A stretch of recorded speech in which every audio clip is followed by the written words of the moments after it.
Почитувани гледачи, добро вечер. Гостин во емисијата Стаф е Филип Јаневиќ, портпарол на Либерално-демократска партија. Господин Јаневиќ, добро вечер и за вас. Добро вечер, добро ве најдов. Ви благодарам за поканата. Се надевам дека ќе понудиме интересна дебата вечер. Така. Неодамно во Куманово се одржа една интерактивна работилница на темата човекови права и водење на кампањата. Дали оваа работилница го даде очекуваното? Добро, овие работилници се замислени да се држат низ повеќе општински организации на ЛДП низ Македонија. Она што е важно е работилницата има две главни цели. Првата е прибирање на повеќе информации, сугестии, идеи од страна на членовите и симпатизерите на ЛДП, за да идеи кои би влегле во програмата на Либерално-демократската партија, која што впрочем ќе биде промовирана наредната недела на 12 март во Скопје. Се надевам дека во текот на емисијата ќе имаме прилика малку и подетално да зборуваме за тоа. Тоа е една од целите. Втората е подобро да се запознае членството и симпатизерите на ЛДП со правата, да бидат свесни за своите права, како да ги заштитуваат во правниот промет, како помеѓу правен промет граѓани и институција, така и помеѓу самите граѓани. Она што е интересно е дека главен постулат, барем на тие на некој начин работилници, кои што се водени од страна на луѓе кои што подолго време се занимаваат, се бават со таа проблематика за човековите права, е тоа што се водени од страна на главниот документ и универзалната декларација за човекови права. И она што е интересно е дека речиси да немате право, наведено во таа универзална декларација, кое што не е прекршено или не се прекршува се уште во Македонија. Во универзалната декларација, инаку таа е донесена некаде 48 година, се одржани се околу 30 права и обврски и верувајте, буквално и да жмурејќи да покажете со прст на хартија, веројатно ќе појдете право за кое што ќе најдете неколку примери во Македонија каде што тоа право е прекршено.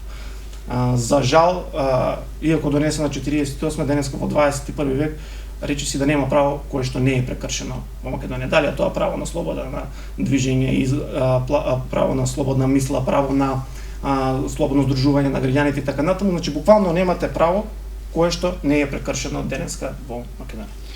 Уставниот суд ја прифати иницијативата председателот да помилува лица кои што се осудени за изборни нерегуларности. За многумина е индикативно што ова иницијатива доаѓа токму по отворањето на случајот Титаник од основното јавно обвинителство. Кој е вашиот став по однос на ова иницијатива на Уставниот суд што ја прифати? Па добро, после 10 години поставување на партиски луѓе на секаде низ институциите, воопшто не е за изненадување оваа одлука на Уставниот суд, затоа што, како што реков, 10 години режимот на Никола Груевски нестручно поставува луѓе на позиции кои што имаат висока општествена одговорност. Во овој случај станува збор за суди на Уставен суд. Треба да се има во предвид една работа. Сите овие луѓе од врхушката на ДПМНЕ се соочуваат со обвиненија кои што носат казна затвор преку пола век, значи над 50 години. Не можете да очекувате од тие луѓе дека ќе седат дома во папучи и ќе гледаат турски серии.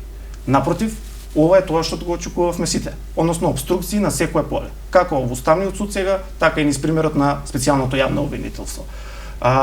Она што сакаат преку оваа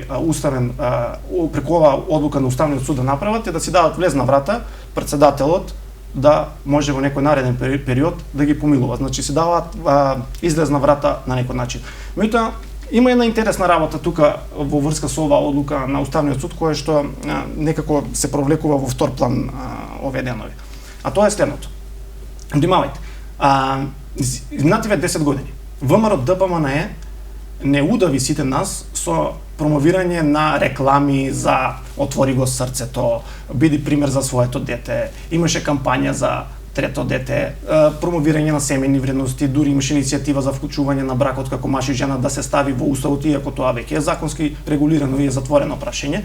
Меѓутоа, сакаат тоа да го направат, да ја метнат таа одредба и во Уставот на Република Македонија. Сега, после таква демохристијанска партија, после 10 години, поддржува одлука од Уставен суд каде што им се дава излезна врата и на педофилите.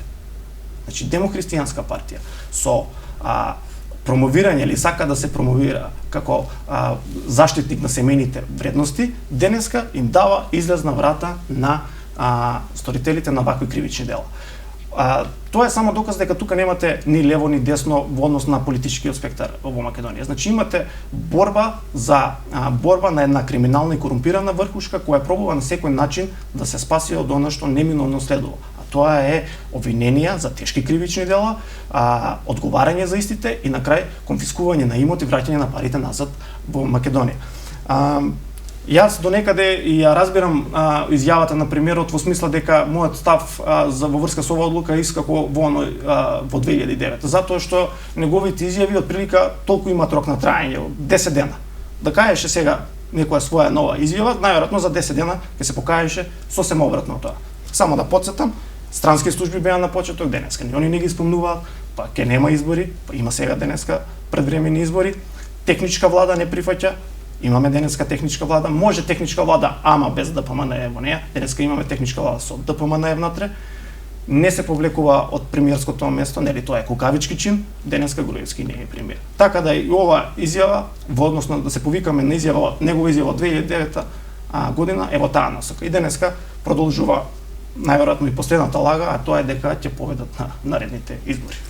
Така, изборите се одложија за 5 јуни, покрај тоа што ВМРО ДПМН тврдеше дека се исполнети сите услови нели за спроведување на фери демократски избори.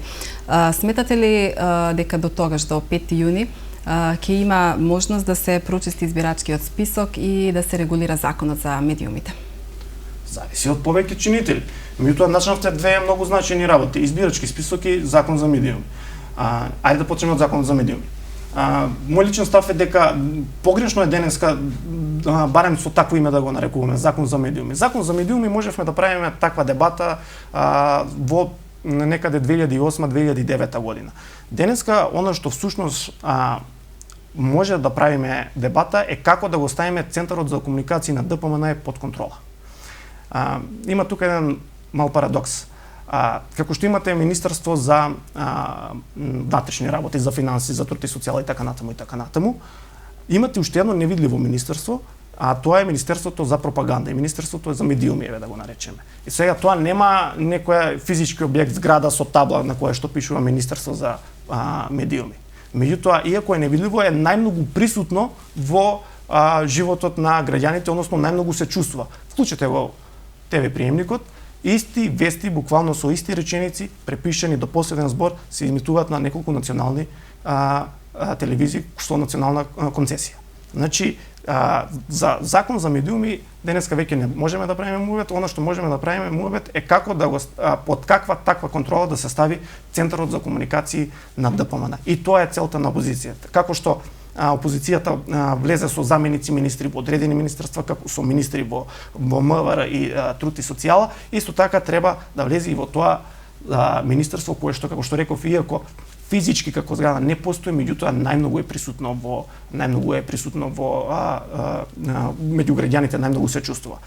Во однос на избирачкиот список, само еден мал податок. Пред некој ден излезе од невладините организации излезе архива на избирачкиот список и ќе видите еден интересен детај дека во 94 година избирачкиот список во Македонија е некаде нешто над 1.400.000. 94 година. Сега во 2016 година, после толку извештаи за иселени лица, после толку извештаи за намалување на наталитетот во Македонија, не може да имаме сега избирачки список со 1.800.000 избирачи на држава која што нема ни толку жители. Прашање дали има 1.800.000 жители кои што денеска се во Република Македонија. Така да изборите на 5 јуни како датум не се фиксирани, во смисла на тоа јасно ставивме на дознање како опозиција дека воопшто не е битен датумот, битно е да се исполнат некои услови на кои што можеме да излеземе на пристојни избори кои што ќе бидат препознаени како од внатре, така и од на меѓународната заедница, затоа што целиот овој договор, познатиот Пржански договор, е всушност доказ дека последните избори не се признаени. дека се нерегуларни и дека немате консензус натре како во општеството, како во меѓународната заедница, дека тоа се вистинските представници на народот кои што денеска ја водат Македонија. Меѓународните представници постојано повторуваат дека имаме партизирано судство, партизирана јавна администрација и медиуми под притисок. Со ваква поставеност на трите клучни институции, би кажала, во државата, може ли да се спроведат фери демократски избори? Како што реков, значи овој процес на одземање на ингерециите од контрола од страна на ДПМН трае веќе некој подолго време. Значи од февруари минатата година, од прилика кога почна објавувањето на така наречените бомби, до денеска имаме поместување на политичкиот план на многу полење, односно ретерирање на ДПМН на многу полење. Така да, дали ќе имаме фер и демократски избори на 5 јуни, како што реков, зависи од повеќе чинители.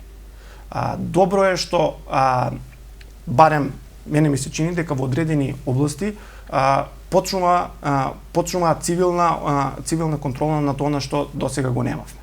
Односно на МВР, која што беше главна полуга на спроведување на тие криминални избори, денеска полека навлегувате како опозиција во тие институции, вие сте таму за да можете на некој начин да го контролирате тој процес. Не сте да спроведувате некои нови политики или така натаму, туку напротив, за да можете да го контролирате тој процес, за на 5 јуни или кога и да бидат изборите, имаме избори на кои што сите може да кажеме, окей, победи тој и тој, меѓутоа изборите беа регуларни, беа фер и да продолжиме натаму, затоа што знаете, ова Македонија е мала земја, со ограничени ресурси од природни, кадровски, интелектуални, значи на секое поле. Сега, кога имате вакви циклусни кризи, кои што траат долго време, ги исцрпуваат и тие скромни капацитети на државата. И затоа е многу битно ние да после изборите поставиме системски решенија, системски промени за да ова никогаш повторно да не се повтори. Не можеме ние да имаме период од 6-7 години константна криза, па после 5 години оправување, па за после повторно да влеземе во циклус на кризи. Македонија ги нема капацитетите на големите демократски развиени земји, ниту економски сме јаки, ниту можеме да се мериме на било кое поле, барем со нив. Ние како да кажам, одвај се мериме со земјите од нашето обкружување, камоли пак нешто подалеку. Битно е да се каже дека добро е да се како општество да бидеме самокритични, затоа што само во таков случај ќе ги знаеме сопствените мани, ќе ги знаеме и доблестите и на тој начин ќе можеме да го согледаме системот во целина и ќе можеме да работиме на негово поправање. Избрани ли се веќе шефовите на општинскиот и регионалниот изборен штаб? Не, ЛДП мислам дека е една од ретките партии која што не премина на штабско работење, од причина што сметавме дека нема логика нашиот став да биде дека не одиме на избори на 24 април, а во исто време да формираме регионални и општински штабови кои што всушност покажуваат предизборно работење на партијата. Така да се уште не сме формирале ниту регионален, ниту општински изборен штаб.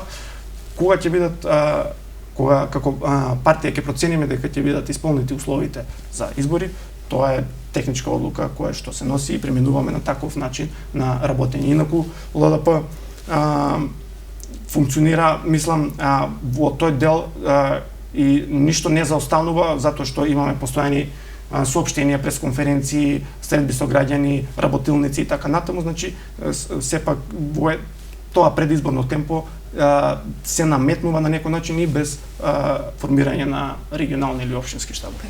На што ќе се фокусира ЛДП во наредниот период? Спомнавте дека и партиска конвенција ќе биде одржана? Да, партиската конвенција ќе биде на 12 март одржана, значи наредната недела во Скопје, на која што ќе бидат презентирани програмските решенија кои што ги нуди и ќе ги понуди ЛДП. Сега, она што ние ќе се фокусираме на системски промени, затоа што ова ситуација, ова состојба во која се наоѓа Македонија не се решава со голо сменување на власт. Тук мора да имаме да поспоставиме системски решенија за кои што ќе осигураат американците у американската правна теорија, тоа е check and balance систем, кои што ќе осигураат дека нема никогаш на Македонија да се повтори некој нов иден Никола Груевски. она што нас не е битно и она што е важно за ЛДП е системски решенија, затоа што видите во 25 години колку што е независна Македонија, ние не можеме да се мериме со западните земји кои што имаат вековна демократија, која што по стотици години. Меѓутоа во тие 25 години демократско искуство можеме да извлечеме некои заклучоци. Тие заклучоци се отприлика вака. На Македонија како држава најлошо ја оди во два периода. Тоа е периодот 94-98 година, периодот на криминалната приватизација и периодот од 2008 до денеска. Намерно кажав 2008 затоа што во 2006 година ВМРО ДПМН не беше само власт. А заедничко за овие два периода е што имате само една партија која што има апсолутно мнозинство во парламентот. Кога имате една партија која што има апсолутно мнозинство во парламентот, нема потреба да се договара, да преговара со коалициониот партнер за да прави некакви отстапки, да бара заеднички решенија. Туку тоа е напишав и во еден од моите текстови. Тоа е како да влезете во Ферари без кочници. Колата е супер и се тоа во ред, меѓутоа џабе ви ако немате кочници. Затоа што власта на историјата барем покажува така дека има некоја потреба од контрола, односно потреба да ги контролира буквално сите работи во општеството до некои банални детали. Сега затоа е потребна граѓанска партија налик на ЛДП, која што ќе биде фактор на одлучување, која што ќе влезе во коалиционата влада, која што на некој начин ќе биде опозиција внатре во самата власт. Затоа што на тој начин владеачката, односно мнозинската партија ќе биде приморана на преговори, ќе биде приморана на отстапки, ќе биде приморана на договарање. Тоа е значајно за едно демократско општество. Погледнете, во 25 години токму ќе ги видите тие два периода кои што се најкритични за Македонија, ќе видите дека заедничко и за двата периода е кога една власт, една партија ја има власта само во своји раце. Сега, ако на некого најмногу му одговара Македонија да биде слободна земја, во смисла да има граѓани со солидна демократска свест и економски независни со поголеми плати, тоа е токму ЛДП. Затоа што колку повеќе слободни и колку повеќе економски независни граѓани, толку повеќе гласови за ЛДП. Ние и во изминатите години, па еби во наредниот период, наш главен фокус ќе биде граѓанинот. Затоа што сметаме дека граѓанинот, водејќи се од чисто себични интереси за сопствен личен напредок, емотивен, физички, интелектуален и така натаму, водејќи се од своји сопствени интереси, на тој начин најмногу може да допринесе за Македонија. Еве ќе ви дадам пример. Кога брачен пар решава дали ќе има или нема дете, не се водат, чека сега у Македонија мал е наталитетот, се иселуваат младите, дај сега да имаме повеќе деца. Не, туку се водат од чисто себични мајчински и татковски интереси, се водат од приликите на нивниот домашен семеен буџет, вработени, невработени и така натаму, и тука некаде прилика се затвара тој круг. Меѓутоа, како што реков, водејќи се од чисто себични интереси, најмногу ќе допринесеме Македонија и за државата, фокусирајќи се на граѓанинот како поединец. Дали на овие избори ЛДП ќе настапи како коалиционен партнер на СДСМ? Да. Една од нашите главни заложби ќе биде и промена на избирачкиот модел. Затоа што за да се оствари ова што претходно го реков, мора да имаме промена на изборниот модел. Сегашниот модел на 6 изборни единици ги форсира големите партиски блокови и ги тера помалите партии, условно кажано, иако постојат нели само големи и мали идеи, а не големи и мали партии, ги тера на некој начин ги приморува да бидат во коалиција со поголемата партија. Сега, за да имаме ние здраво граѓанско општество, потребно е да се смени тој изборен модел, затоа што изборните модели не представуваат ништо друго туку математички модели на трансформирање на гласовите во пратенички мандати. И овој денеска што го имаме, Донтов метод, всушност името го добил од белгискиот математичар Виктор Донт, кој што пресметал математички модел за трансформирање на гласовите во пратенички мандати. Сега, она за што се залага ЛДП, главен фокус што е веќе, можем да кажем слободно со децении, повеќе од деценија назад, е Македонија да биде една изборна единица.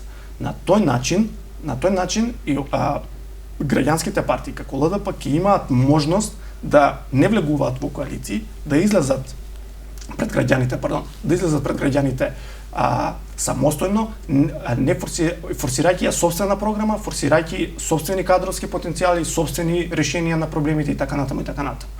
И затоа од исклучителна важност е да имаме промена на изборниот модел ако сакаме да сменим. Мене ме лично радува што поголемиот коалицијски партнер во нашава коалиција СДСМ го има истиот став, дека на Македонија е потребна промена на изборниот модел. Затоа што видите денеска за да бидете пратеник, ви се потребни изборниот модел покажува дека ви се потребни околу 7,5 до 8 и нешто илјади гласови. Сега, меѓутоа поделен на вака на 6 изборни единици, вие може да имате партија која што има на пример 35.000 гласови, а да нема ниту еден пратеник. Значи не е ако се равномерно поделени во 6 изборни единици. Значи не ја осликува реалната политичка состојба во државата, не ја осликува реалните интереси и потреби на граѓаните. Сметам дека од исклучителна важност е изборниот модел да претрпи измени. Во една ваша колумна имате кажано дека груевизмот како систем на владење успеа да ги раскине сите врски на доверба помеѓу граѓаните. На што се должи ова ваша констатација? Па сега кога слушам, мислам дека сум бил и благ во таа констатација. Ајде вака, еве да земеме примерот што деновиве е прилично актуелен. А тоа е она одлука на судија да казни дедо кој што продавал како беше 20 мароли и 15 копреви, го казни со 150 евра казна. Не е, мислам, поголем е проблемот, системски е проблемот, затоа што не е дека на дедово му се погодил лош инспектор, па сега овој лош инспектор го предал случајот на кај уште полосудија кој што станува збор за една состојба. Томас Хобс ми се чини во едно од неговите дела го спомнува homo homini lupus est, човек на човек е волк. Значи ВМРО ДПМН заедно со ДУИ во овие 10 години успеа да го излечат најлошото од луѓето. Затоа што верувајте, тој инспектор кој што го казнил човекот, стариот господин, излегува на терен со наредба да казни толку и толку потрошувачи, луѓе и така натаму. Значи зошто кажав човек на човек е волк? Затоа што системот го тера инспекторот за да си го прехрани сопственото семејство, да го на некој начин уништи семејството на господинот кој што е казнет. Кажете ми сега кој е резултатот на тоа? Парите од граѓаните беа брзо собрани, меѓутоа дедото денеска пак ќе оди на пазар. Утре пак ќе се појави на пазар со отприлика изброј на копреви со кои си го преранува семејството. Значи кој е резултатот на таа одлука? Значи ние имаме, затоа кажав дека проблемот е многу подлабок, затоа што имаме во суштина ние системски проблем на ова. Не е дека лош ден му се погодил на некого. Не, напротив, има уште еден куп вакви случаи кои што не добиваат за жал медиумско внимание. Сега во однос на судството, само сакам да додадам дека со такво судство каде што вие не можете да добиете правда, не можете вие да одите на било какви фери избори. На било какви. ЛДП укажува и на потребата на нужноста од формирање на специјален суд, кој што би ги процесуирал обвиненијата на специјалното јавно обвинителство. Од каде е една ваква идеја за специјален суд? Па добро, да бидем попрецизен, ставот на ЛДП е формирање на специјално одделение во рамките на кривичниот суд. Она што е битно во цела оваа работа и со специјалното јавно обвинителство е дека се соочува со голем број на обструкции. Системот буквално е канцероген и тоа се познава при секое барање на најобични документи од страна на специјалното јавно обвинителство. И како што реков, тоа е разбирливо. Овие луѓе, барем врхушката, се соочуваат со тешки обвиненија, со тешки кривични дела и за очекување е дека ќе се обидат да го обструираат целиот овој процес. Специјално одделение во рамките на кривичниот суд е од исклучителна важност затоа што улогата на обвинителство е да направи добар предмет, односно да собере докази, да собере материјали. Меѓутоа на крај одлуката ја донесува судскиот совет. Значи судиите се тие кои што ќе ја донесат последната одлука. Судската фела има професионалци во неја. Има луѓе кои што исклучително трудолюбиво, честно си ја работат својата работа. Потребно да ги извлечеме тие луѓе и да се направи специјално јавно обвинителство, значи суди со докажан интегритет, кои што ќе може да судат за вакви кривични дела. Затоа што видите во едно општество дали ќе добиете правда и правичност е она последната, велат надежта последно умира, меѓутоа прво нешто пред надежта е токму чувството за правда и правичност во едно општество, дали како дали како граѓанин можете да го добиете. ЛДП во Советот на општина Куманово има еден представник. Како ги застапува интересите на вашите членови и симпатисери? И зашто најмногу се залага ЛДП во Куманово и за Куманово? Така, тоа што рековте, ЛДП има еден советник во рамките на Советот на општина Куманово. Мислам дека тоа не одразува реалната сила и реалните капацитети на ЛДП. И она што еден од главните фокуси во оној дел на системски решенија за кои што се залага ЛДП е промена на изборниот модел и на локално ниво, односно одење на избори со отворени листи. Сега да појаснам малку што значи тоа. Го споменавте Советот. Советот брои 33 членови. Секоја партија пред избори прави советничка листа, кандидати за советници, кои што брои исто толку, значи 33 мора да бидат на листата. Сега, отворената листа дава можност на граѓаните сами да ја креираат. Во смисла дека тој што е, например, и на 33-то место од одредена политичка партија, граѓаните да имаат можност да го заокружат него. Дури може да се согласат и со листата што ја предложила партијата, меѓутоа можат и со свое формирање на некој начин на листата да дадат свој допринос. На тој начин партиите односно кандидатите ќе се трнат од стегите на партискиот лидер кој што за жал се покажа во изминатите децении дека ја имаат моќта во една партија. За жал на нас и партиите нема доволно внатрепартиска демократија и за жал се покажа дека тие многу повеќе се лојални на лидерот, на тоа окружување околу него, отколку на граѓаните.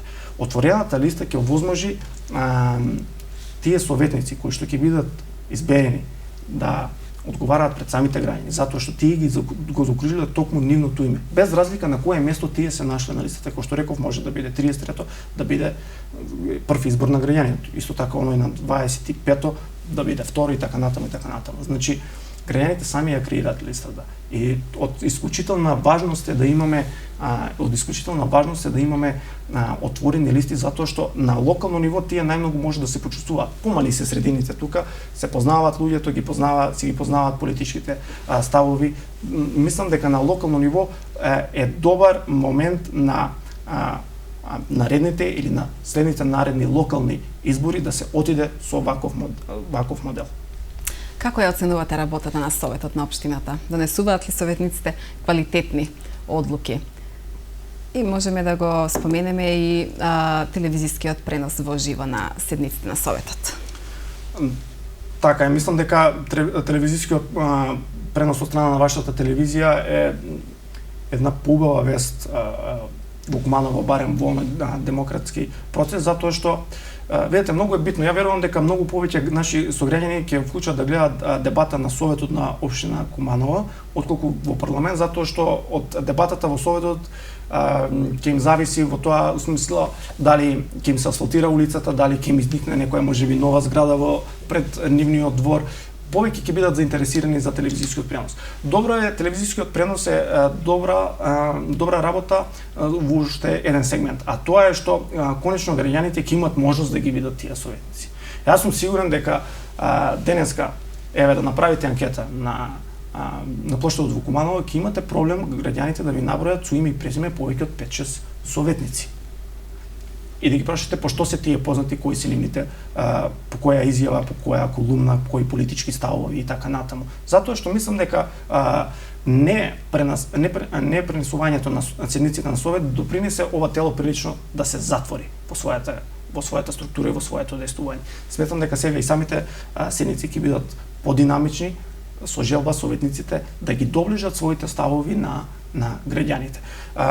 Познавајќи го личниот капацитет на дел од советниците, сигурен сум дека граѓаните ќе увидат дека голем дел од советниците не ни заслужуваат да бидат во Советот. Појма немаат зошто се таму, појма немаат какви обврски има локалната самоуправа, па дури и немаат познавање за работата на Советот. Некои се со еден мандат, некои се со ова име веќе втор мандат. Меѓутоа, она што ќе го видите дека таму има вистински професионалци, луѓе кои што одговорно, за жал тие се во помал број, луѓе кои што одговорно си ја работата, кои што се припремаат на седниците, доаѓаат припремени, кои што ја познаваат проблематиката на локалната самоуправа и граѓаните сето тоа ќе имаат можност да го видат преку телевизискиот пренос.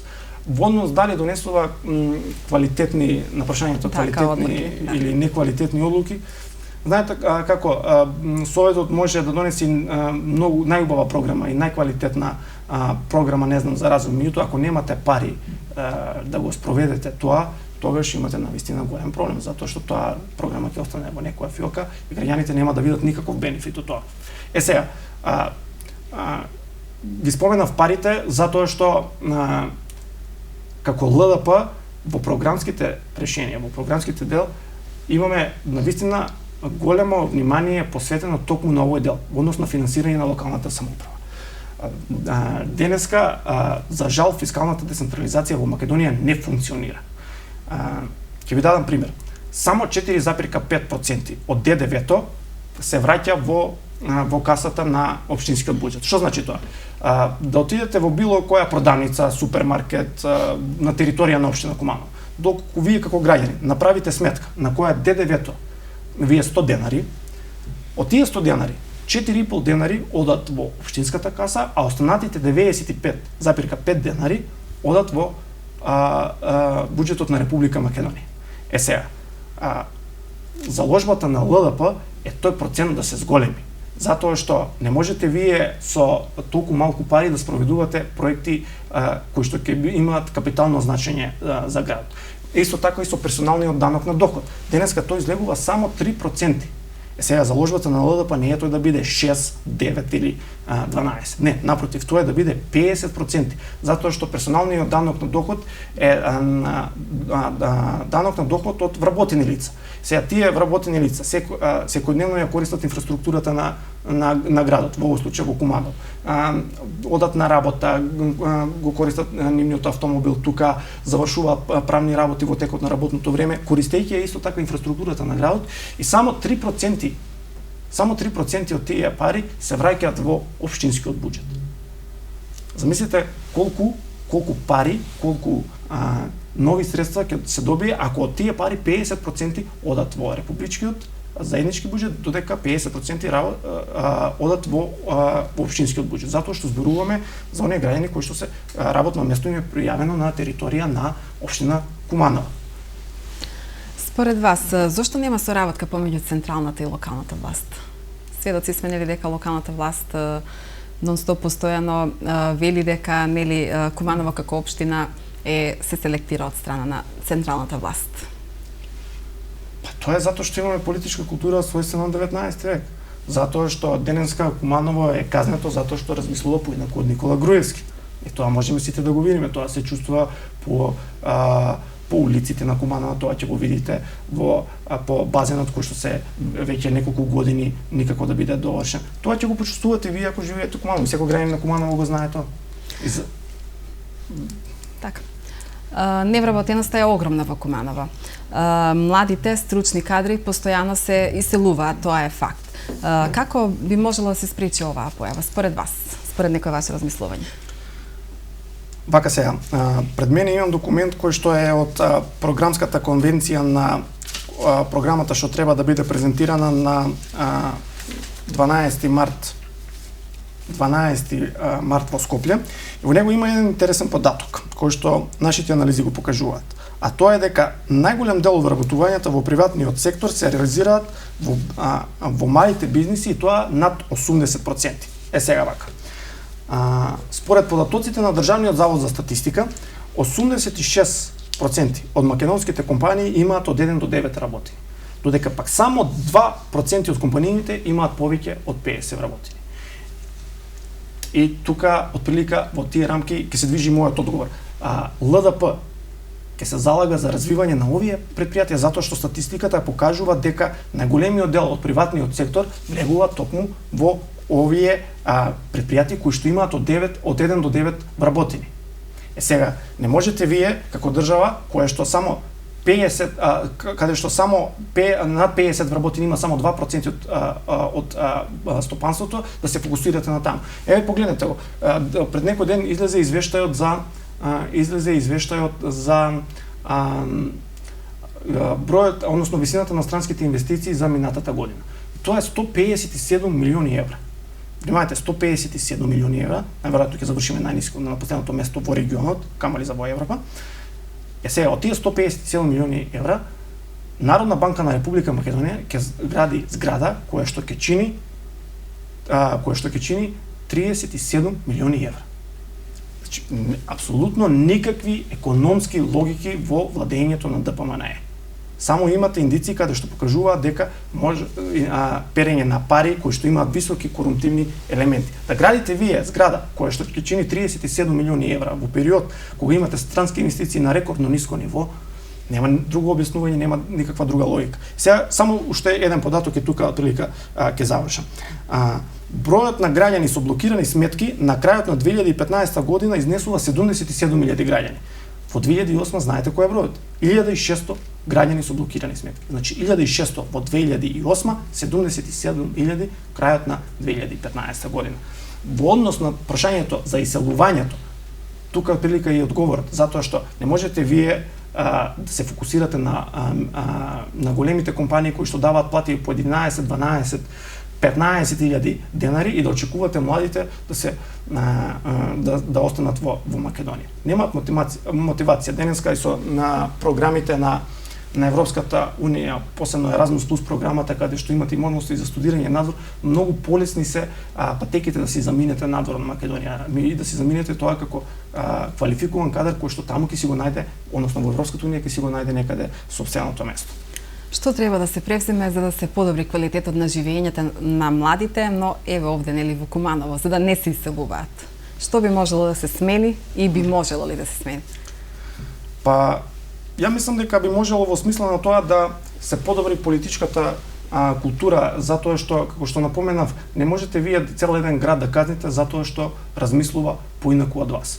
Пред мене ја имам исто така програмата на ВМРО ДПМНЕ од 2008 година, надградена и проширена во 100 чекори, и таа и на страна 182, ова е јавен документ, лесно достапен, кој сака може да го изгугла, има еден дел посветен на олимписки базени. Сега, ќе ви одзема малку време, меѓутоа мора да ја цитирам оваа одредба. Сега, тука во делот на олимписки базени оди вака. Во периодот 2008-2012 година ќе бидат изградени или ќе се започне со изградба на неколку базени со олимписки стандарди во сите или некои од следниве општини: Скопје, Куманово, Прилеп, Битола, Тетово и Гостивар. Рокот на завршување на олимписките базени е 2012. Сега каде е тој базен што треба да го изгради ВМРО ДПМНЕ во Куманово? Уште одиме чекор понатаму. Талевски, нивниот градоначалник од Битола, на 29.10.2013 година, цитирана изјава е ова, вели вака: покриениот базен е многу скапа инвестиција. Само подлогата што треба да се изолира е околу 4 милиони евра. Сега видите, градоначалник од нивната партија, во период кога премиер е исто така од истата партија ВМРО ДПМНЕ, не се осудува да започне со изградба на било каква капитална инвестиција во форма на олимписки базен, тоа што останува за една опозицијска општина. Значи станува збор за голем број на проекти кои што не се реализираат за жал и од централната власт, иако се ветени.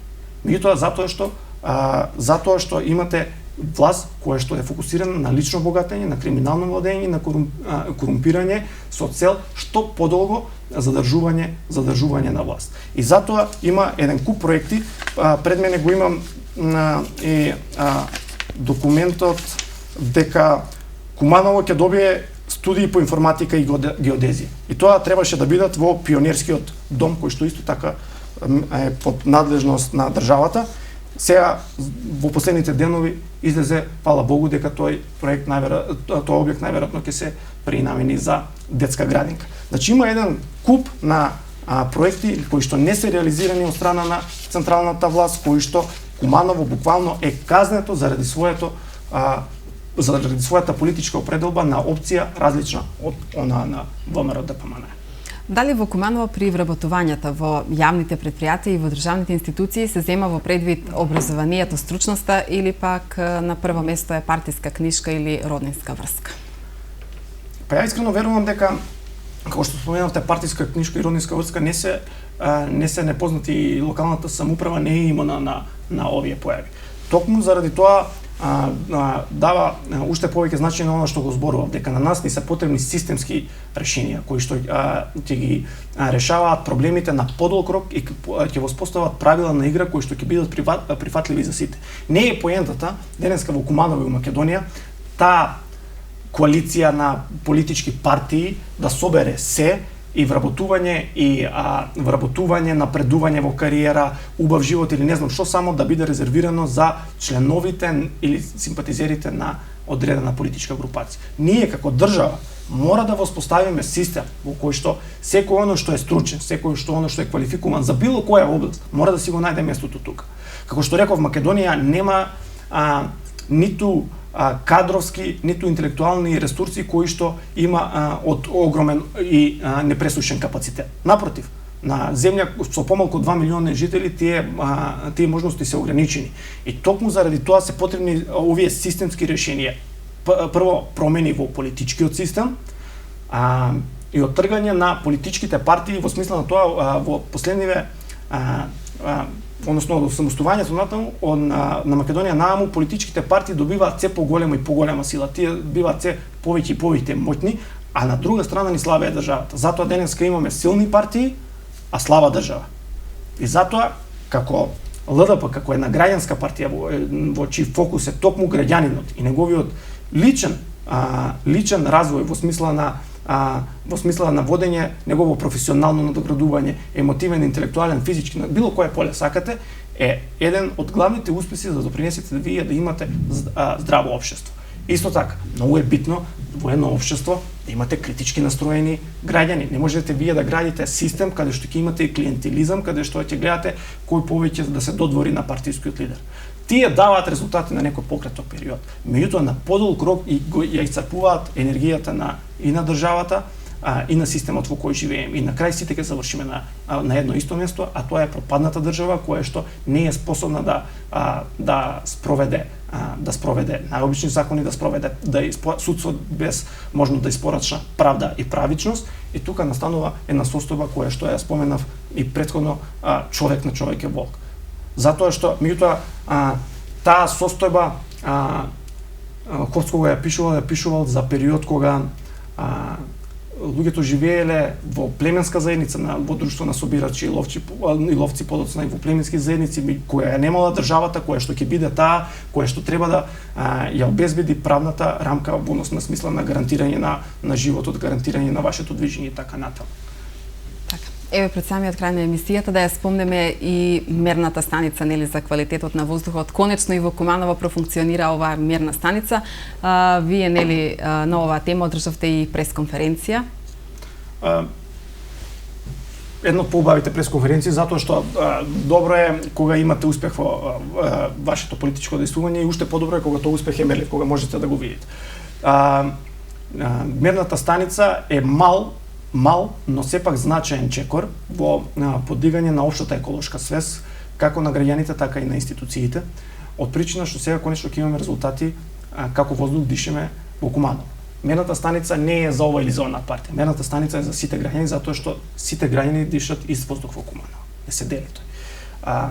Добро е што се постави затоа што не е дозволиво во период кога имате извештаи за висока загаденост, кога Скопје како главен град кој што е на помалку 30 км воздушна линија од Куманово е секогаш на врвот на најзагадените градови во Европа, да очекувате да немате мерна станица во Куманово и притоа да очекувате дека е многу квалитетен воздухот. За жал, од она што можев да го видам, станицата е во функција некои помалку од 2 недели, воздухот во Куманово и не е баш толку чист. Сега, за да имате политики кои што ќе работат на промена на тоа нешто, потребно да ги имате резултатите од тоа, затоа што мора да вадите вие некаде релевантни информации. Затоа сметам дека мерната станица е мал, меѓутоа значаен чекор во подигање, како што реков, на општата еколошка свест и се надевам дека најмногу ќе допринесе на менување на свеста и навиките кај граѓаните. Куманово е денеска општина која што има повеќе од 30.000 регистрирани патнички моторни возила, и голем дел од домаќинствата се уште се загреваат на дрва, кои што се во сите извештаи се покажуваат како еден од главните причинители на загадување. Сега тука делот мора и ние како граѓани да ги медуваме нашите навики, затоа што мора, како што реков, да бидеме самокритични. Верувам дека во Куманово се што е подолго од 10-15 минути одење пешки е далеко. И тука веќе се пали автомобилот или се гледа на некој сличен начин да се стигне до одредено место. Господин Јановиќ, ви благодарам што бевте гостин вечерва во емисијата Став и се надевам дека нашата соработка ќе продолжи во наредниот период. Благодарам на поканата, ми беше задоволство. Благодарам уште еднаш, вие почитувани гледачи, останете со програмата на Телевизија Плюс. Пријатна вечер.